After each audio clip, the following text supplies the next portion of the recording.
Yeah, welcome back everybody. Today Jackson's gonna be talking about basically about like cargo and crates and kind of how Rust breaks down their projects.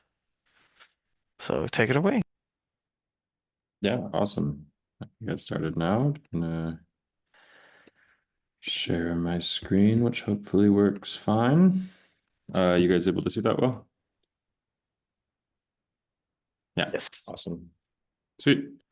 So yeah, mentioned earlier, we're going to be talking a little bit about cargo, well, a little bit later about cargo, but first about how you can manage kind of larger projects and refactoring your code with Rust using packages, crates, and modules.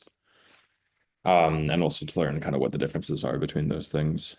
So what we want to get to here is to kind of understand Rust differentiates packages, crates, and modules. They're three separate kind of ideas.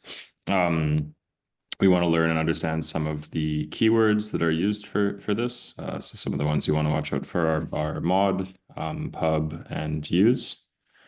We're gonna this is actually later on, so this is not right now. So yeah, we're gonna learn about how to apply best practices for managing and organizing Rust projects. And from the R world, this is obviously similar to packages and a description file. So that's kind of a sort of analog that you can draw into some of these things, but they're not one-to-one relations, and there's some things to be aware of and to watch out for. So first of all, we're going to talk about what packages, crates, and modules actually are. I'm just going to show all of these actually. So a package is actually a feature of Cargo. So note that Cargo is a kind of Rust tool, but it's not strictly necessary to write Rust code, right? You can just write a Rust script and compile it using the Rust C compiler. And so a package is actually a cargo concept, and it's defined by the existence of a cargo.toml file. This is kind of a unit of uh, completeness around the cargo build tool, and it lets you build, test, and share crates. That's now distinct from a crate. Sorry, I'm moving you guys around on my screen. A crate is a tree of modules that produces a library or executable. And so you'll have a crate within a package, but a crate is not necessarily a package. You can have a crate that doesn't have, for example, a cargo.toml, and it's still a crate. It's just you can't necessarily use the testing infrastructure that Cargo has built around that. And then going into a little bit more detail there, within crates, you have two different kinds.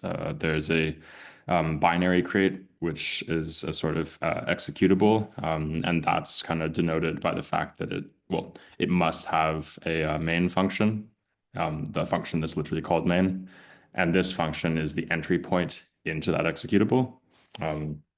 So what we're talking about here is this is something that's expected to run. It's not something that's expected to be installed and used as a tool or dependency in other things. It's something that is expected to run and do something, and so you need to have an entry point into running that executable. That's distinct from a library crate, which is something that's just used by other crates. So I think from the R world, an R package is a lot closer to a library crate, and I don't think there's really an equivalence to a binary crate in the R world. You can imagine building something in R and having it be run as an executable, but as far as R packages go, they're almost always talking about libraries. I'm going to ask if anyone has a counterexample for that. That's just my assumption. I'm pretty sure that's the case, but I was curious if folks agree with that. Yeah, It's always a I think library, right? Yeah. that's right. Even if you had something, your package exported a function or something like maybe like CLI tool, like you still have to like run it. Or sorry, you don't Exactly. run it like directly. It's not like a executable file. It's not an executable file, but this difference between something that is an executable with an entry point and something that's just a library of tooling that you can then use and build and call interactively, I think is the distinction to be Mhm. made there. Um, then we go into modules. So modules are sort of another step into the code there, and that's just a way to organize scope and visibility. And then we go into paths, and paths are how we bring modules into scope. And you can think of it a lot like the directory on your computer and calling file paths from your computer. It's a really similar um, analogy there. So um, I think we kind of looked at this a couple times already, but to create a new package, um, you can use Cargo to set that up quite easily. You run cargo new with the name of the package. You can cd into the new package. We've seen a lot of that already. Maybe the interesting part of that is that this new package comes with and is defined by the existence of the cargo.toml. It defaults to a binary crate, so it defaults to this sort of binary crate that compiles into an executable. Um, the binary crate root is going to be your source / main.rs. And that's kind of it. That's also a way you can tell sort of between this executable and library crate style is the main.rs nomenclature is going to be an executable. Source / lib.rs is going to be a library crate. Um, yeah, I already said executables must have a main function as an entry point. Library crates can be used by other crates and don't need to have a main entry point. Another thing that's interesting to note that was actually the complete opposite of my intuition, honestly, is that you can have as many binary crates in a package as you like, but only one library crate. And I fully would have expected the opposite for that. That was really, and I even to the point that I thought there was a typo in the book and then Googled it to make sure that that was actually the case, but it is in fact true. I didn't read up enough about the actual reason for why that is, but just to be aware, I guess, so yeah, this library crate can only be sort of defined once, but you can have many different binaries, and you can also, we won't go into it right now, but you can specify which binary you want to call in your call to cargo. So it'll default to main.rs, but you can specify different binaries in the project and call them by adding the name of that entry point into your cargo CLI call. Um, so yeah, I'm going to go straight to an example here because I think it's probably more intuitive or easy to understand. And I know that live demos always go really well on these kinds of calls. So I sort of set up some scaffolding for an example that they show in the, are you able to see my terminal? Is this, yeah, that work? Yeah, Yes. awesome. Yep. And is it big enough? Yeah, Yep. it's perfect. Awesome. So I set up oops, let's just do it like this. I set up a project here, a package, a Rust package, that's sort of defined as the way that they define it in the exercises in the book. It's got your cargo.toml at the root. It has this source directory at the root. You can identify that it's a binary package or something that compiles into an executable because it has this main.rs script right here. And then these garden.rs, this garden directory, these vegetables.rs, these are all different crates and modules within this package. If we have a quick look at main, so this is going to be our main entry point into the executable. It has some simple code here. What's interesting is how we kind of bring things into scope from within this package itself, within this package itself, right? So we use the use keyword, which we've seen before, crate to specify that it's within the package that we're currently in, and then you're basically specifying the full path, the absolute path to whichever element you actually want to bring into scope. So you can think of it as directories. You're starting at the root of the package, which is crate / garden / vegetables / asparagus. It's kind of how you're bringing that entire file path, file path, which is actually a module path, into scope. Yeah, go ahead. Quick. Yeah. Does it need to have the parentheses at the end? There were a couple of examples in the book, or maybe it was a test, because I'm reading the brown one, that you saw like the full path and then the parentheses, and I wasn't clear the squiggly braces. No, it would say like I don't know, like asparagus at the top one, right? Use crate asparagus parentheses. Yeah. Maybe it wasn't. I can find. You can keep. Yeah, I can try and find it, and maybe you can discuss that. I don't know about that. I don't know if that's necessary offhand. I found it. I can send it in the chat. Okay.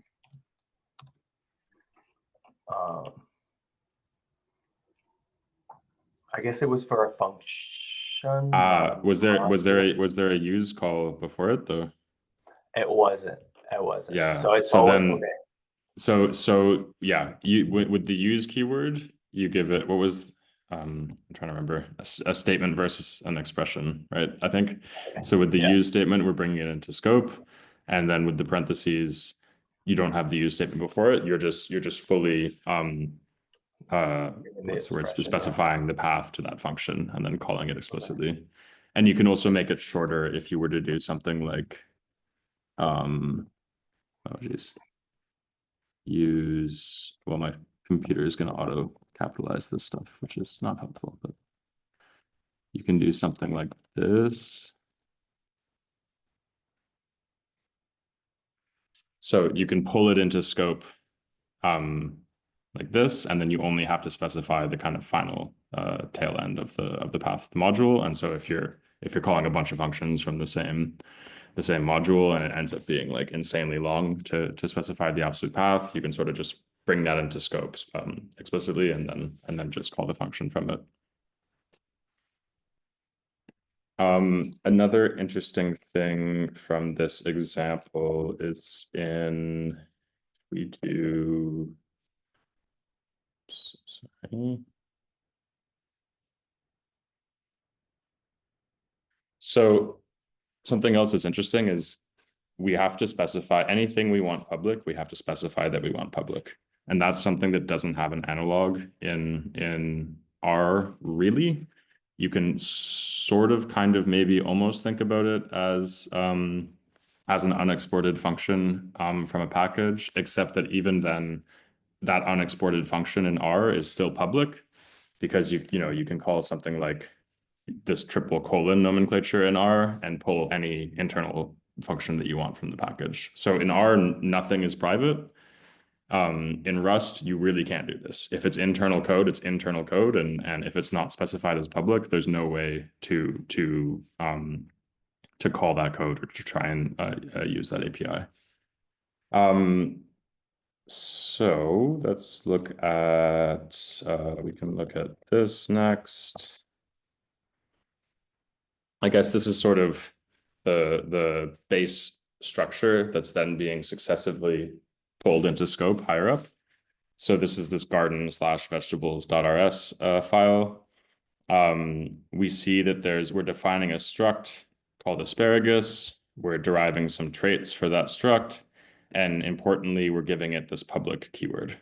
And so that says that this asparagus struct is public. We expect it to have a public facing API. If you kind of extend that to think, if you're a Rust developer, like an open source Rust developer that's trying to push crates to crates.io, you can think of it as saying, like, if I'm putting public here, I'm committing to the stability of the API of whatever I'm making public. It's sort of you're saying this is now public. This is going to be used, and if I'm publishing this package, I'm saying that I expect this to be stable, and I'm not going to necessarily change this around too much. And so with this public keyword, we can look again at garden.rs. When we call pub mod vegetables, we're saying pull into scope of garden.rs the module vegetables and make that public as well. So it was already public when it was in vegetables.rs. With this, we're basically just saying from the scope of garden.rs, look into this file, pull in all of the public code that's in here, and make that publical from the garden.rs scope as well. The same, I know it gets kind of confusing because it's all sort of a lot of the same code, but then if you look finally at the main.rs, it's just doing the exact same thing. It's saying pull in the garden module as public code, and then use create garden vegetables asparagus means we don't have to namespace it down here because we've already specified the full absolute path at the top here. And then we call this asparagus struct that has been successively defined further down in one of these modules. I know that may have been like kind of a far too detailed example, but I just think, for me at least, I found these kind of full views of the entire problem can be helpful to see up front. And I guess the last thing we can do cargo run, and it says I'm growing asparagus, which is kind of what you'd expect. But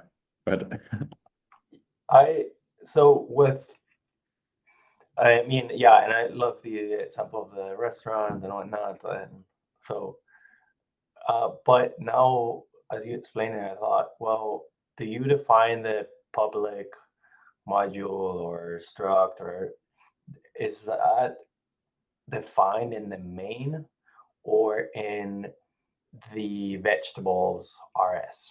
So right? that's That's a super good question. So think of it, again, this is my understanding, I could be wrong, but I would think of it like this, right? If you go through your garden to vegetables, you go all the way to the root, where this thing is actually defined in the first place, right?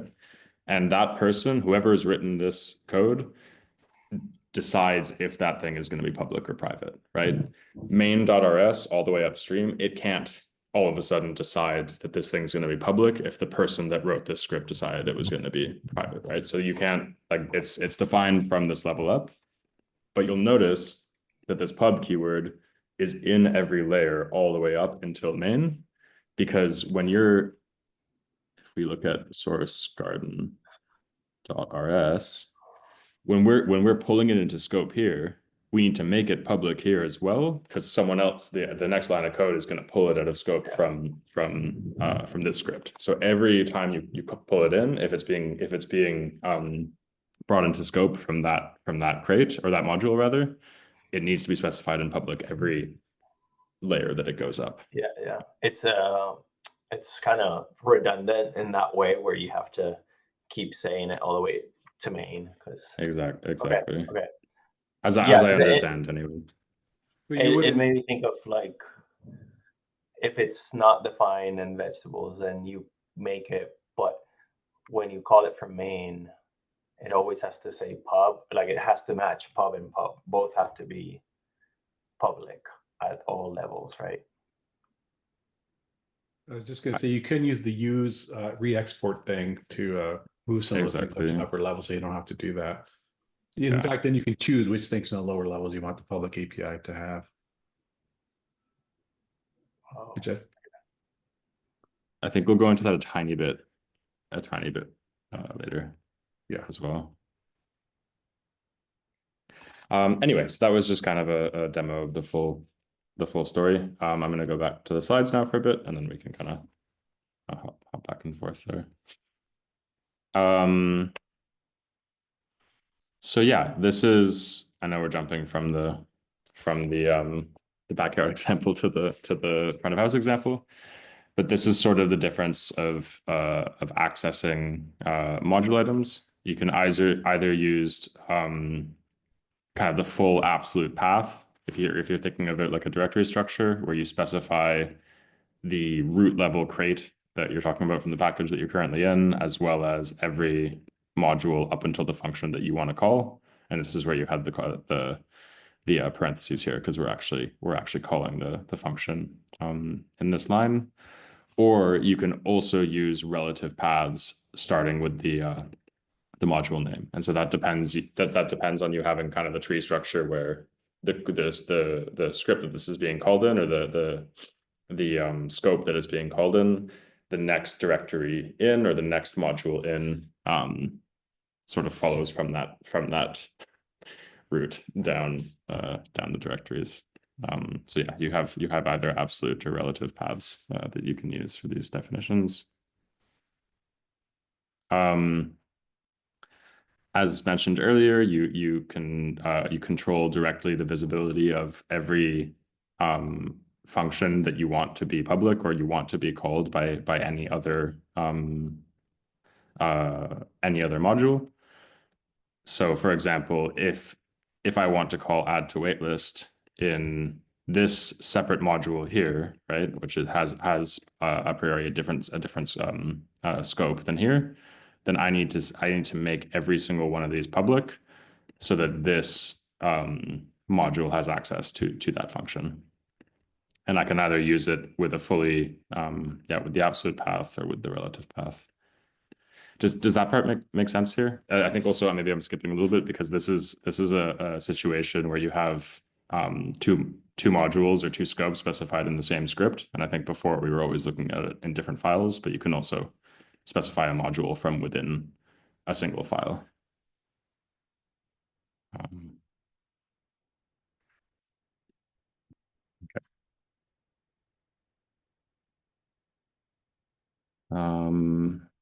Yeah, I had mentioned that this bit already, but there's no exact analog to private code in R.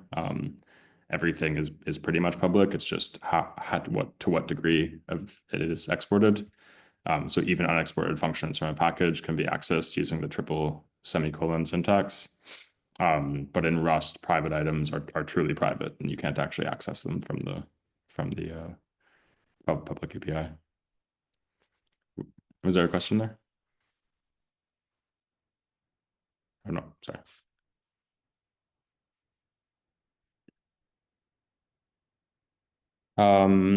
As I mentioned earlier, you can use the use keyword for convenience to simplify. You can use to simplify paths. So if I use and then call and specify this module here, then I no longer need to call in this fully kind of absolute path. I can just call it from hosting forward. I didn't actually use the rest of the examples here, but you can also, if you want to import multiple functions or trait or structs or what have you, you can open a squiggly bracket after the double colon and make a comma separated list of everything that you want to bring into scope from that module. And then this, I think, was what Ron was talking about, is you can also re-export things either from an external crate or from within your project using the pub use syntax, which I believe makes public all of the items within the module that you're bringing into scope. Does that part make sense?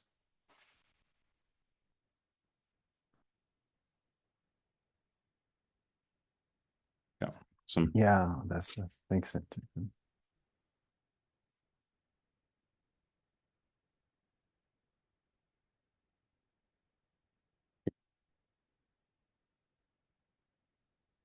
Sorry. I'm also not feeling terribly good today, so apologies for that. You can split modules across files as well. This is sort of something we saw already in the backyard example. And so you can nest them within subdirectories and submodules using this type of nesting structure. And this will also be the syntax that you use then to bring, to bring structs from this module into scope. You'll use the same path structure that we talked about earlier, just separated by the double colons instead. I know maybe that was pretty quick, but I'm trying to make it through chapter 7 and also 14. So this was the chapter 7 part. The main, I think, things that are interesting to look at are mod, pub, and use. Packages, bundle functionality, crates define scope, and modules control visibility. And this is something that we're going to look into in 14. I should have taken that off of this slide. I will say that I was working on a sort of my own pedagogical project in Rust, and when I first read this chapter, none of this made sense. And then when I started actually banging my head against the wall and doing stuff, it kind of all clicked. I think it really is something that just makes sense once you do it for for an hour or two. But it wasn't insanely intuitive, because I think in R, we're very used to just having a pretty flat hierarchy where all functions are in the R directory and you just get access to whatever you export from that. It's a little bit different here, and you have to be a bit more careful about how you specify and structure your subdirectories. Any questions on that part? I like the fact that you can do that, though. It gets annoying in R sometimes because it's Totally.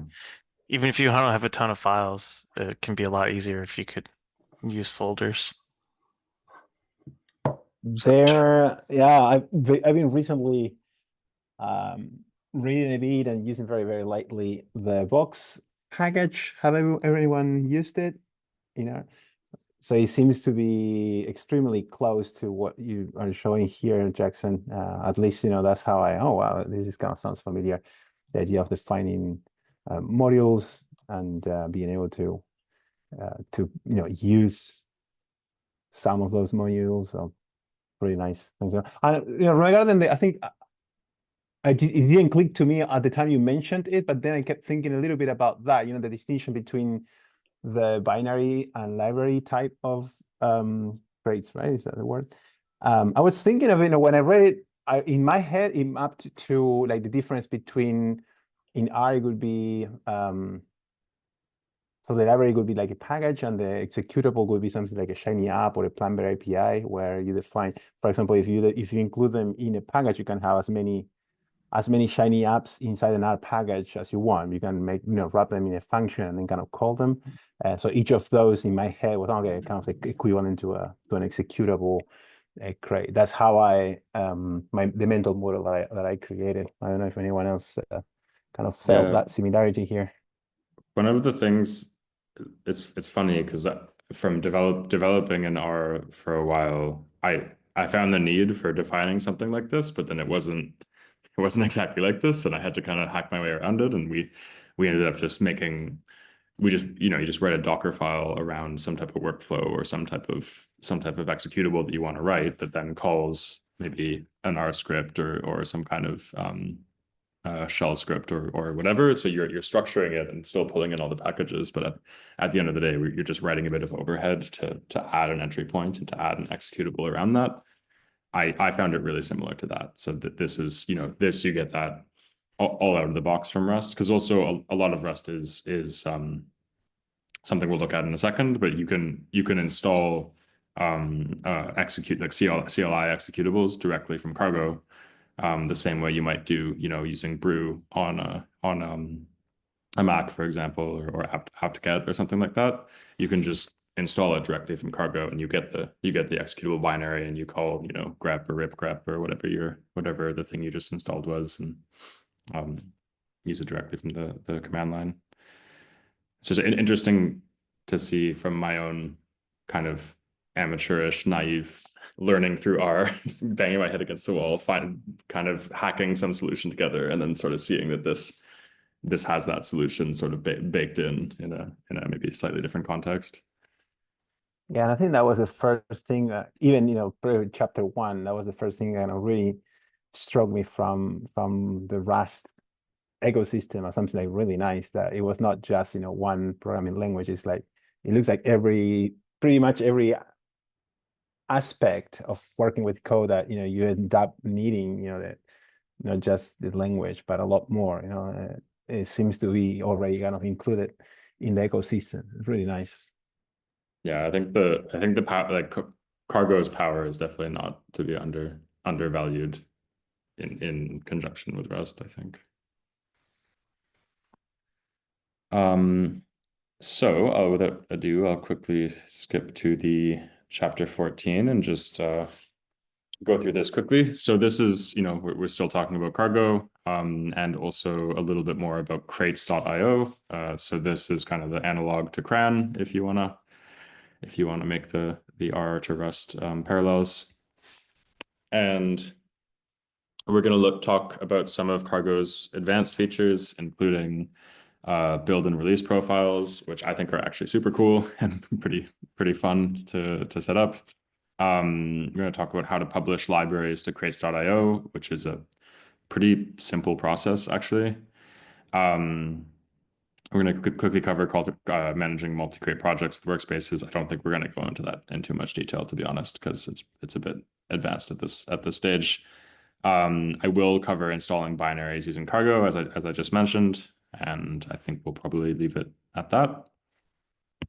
So, in your cargo.toml, you can specify predefined configurations for compiling the code. And so you can make a development profile, which optimizes, or which can, for example, optimize to minimize build time. And so this is something you might want to run frequently when you're in development and you're testing things out, and you just want to have something that builds super fast so that you can see if you're introducing bugs. And then you can have a release profile that you can specify using cargo build -- release. And this is something that might sacrifice maximize runtime performance at the expense of build time.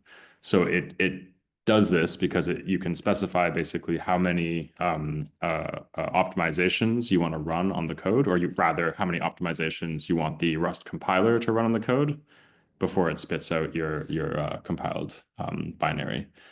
And so this is pretty cool because you can basically have a very fast compile time while you're in development and running through a project, but then benefit from several layers of optimization when you're ready to build something for release and when you're ready to have kind of a really clean and tidy product.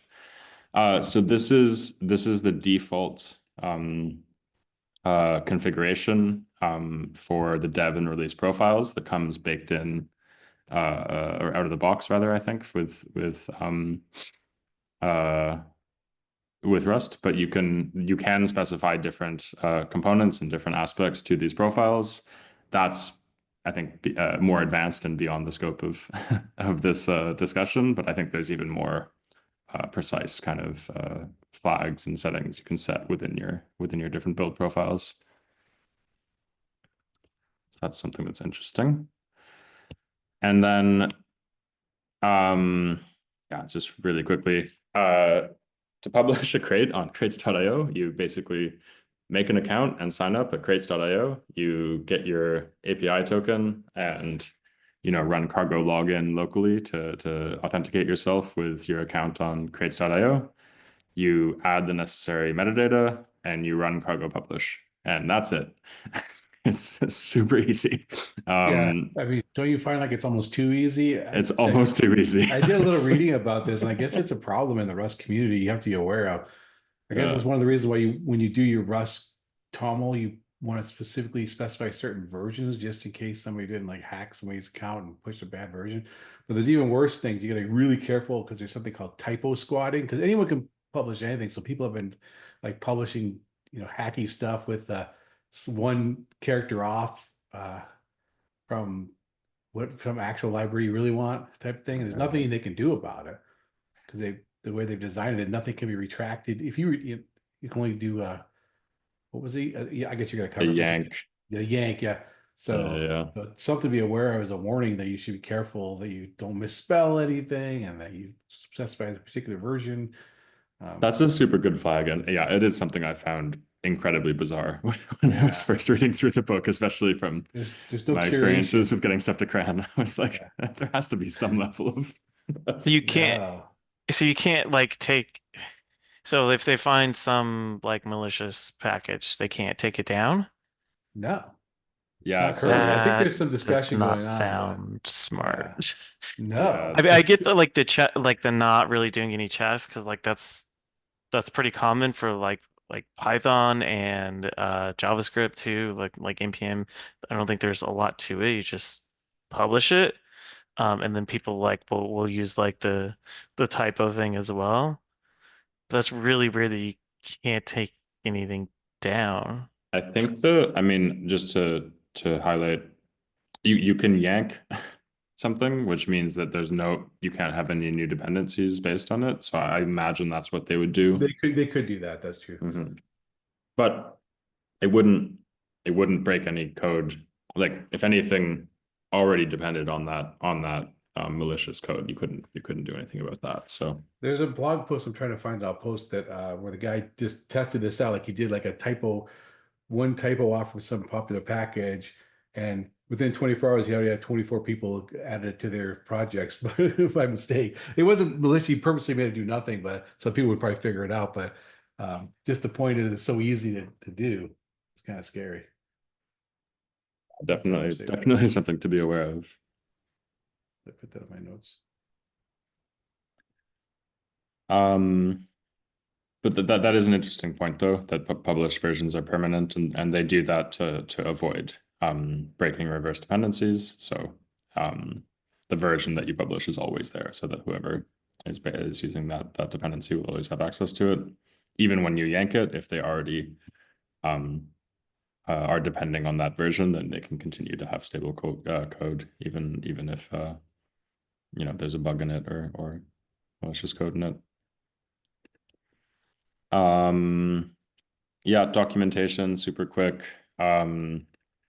Basically you type / to define documentation comments, and it supports Markdown, typical Markdown formatting.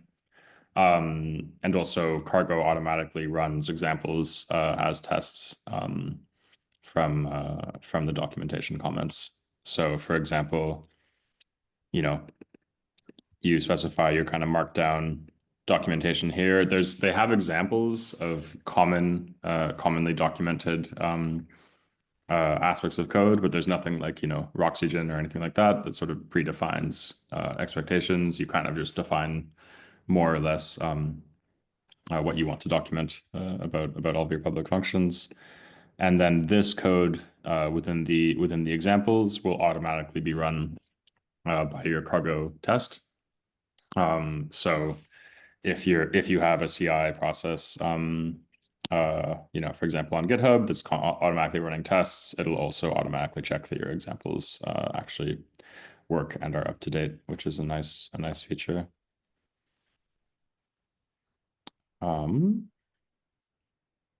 Yeah, you can run cargo doc -- open to generate and open your dev documentation. I mentioned this part already.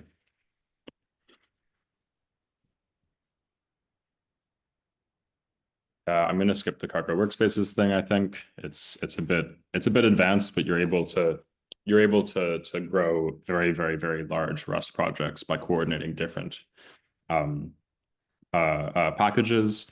And the reason you might want to do that is even if they all have their own separate cargo.toml, if they do share dependencies, this will only download and compile those dependencies a single time. So it's kind of a more optimized way to compile very large projects that potentially have lots of shared dependencies.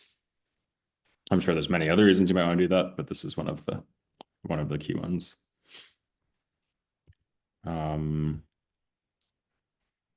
Yeah, I'm gonna honestly skip this part a little bit, I think. Fair.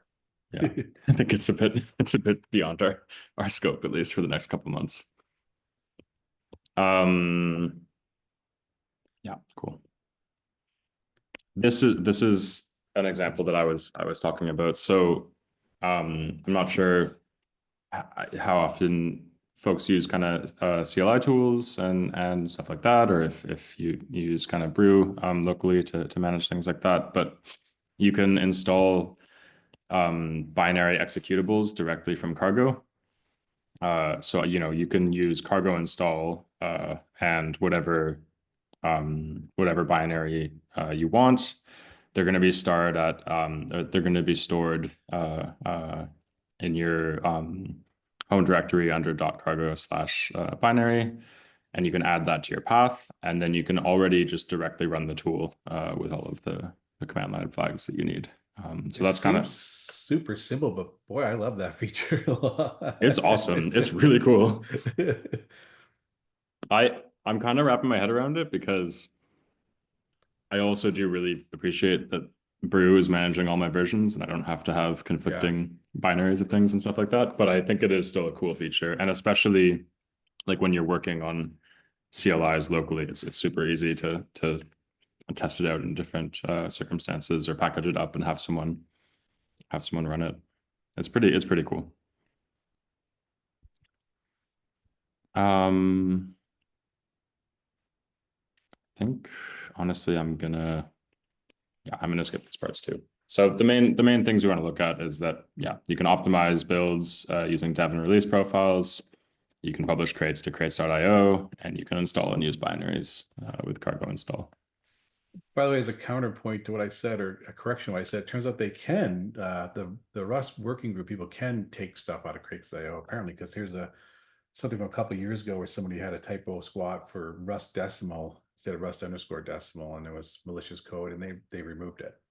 The Rust team removed it. Hey, that makes me feel better. It seems like they'd have to. Yeah, me too. So I guess they can. They just don't. They prefer not to. They probably won't. I don't know if they'll do it if you ask them, "Hey, I made this crate and I don't like it anymore." Like, too bad. You can yank it. That's fine, but I'm gonna stop sharing now. As I